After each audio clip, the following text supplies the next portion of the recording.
Titolo: a Catania pure i cani cianciano. Una volta, fuori da ogni paese della Sicilia, c'era una mandria.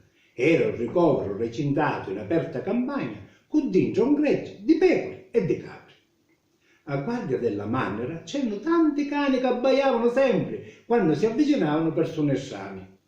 Ora che le campagne sono quasi tutte abbandonate, i mandri sono rari, c'è scarsezza di animali, niente ricotta, niente latte fresco da accattare, a legge attuale ne vieta la vendita per motivi sanitari. Per tutti questi motivi, i cani che erano adibiti a guardiania della mandria persero travaglio, ma grazie alla provvidenza e a una moda che contagiava la razza umana, la maggioranza si trasferì in città. I cani di guardia diventarono cani di compagnia, ricchi di affetto e chini di lagnosia. Dopo poco tempo, per motivi animali, i cani si misero a arrabbiarsi il tempo che vivevano in campagna. Intra le mandrie, i cacati che facevano insieme a capre e pecore diventavano concime, usato per fare crescere piante e seminato in modo naturale.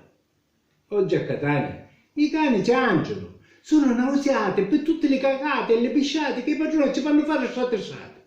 Si sentono umiliati perché sono troppo umanizzati, non vogliono né vestiti né scarpuzzi, solo mangiare buono.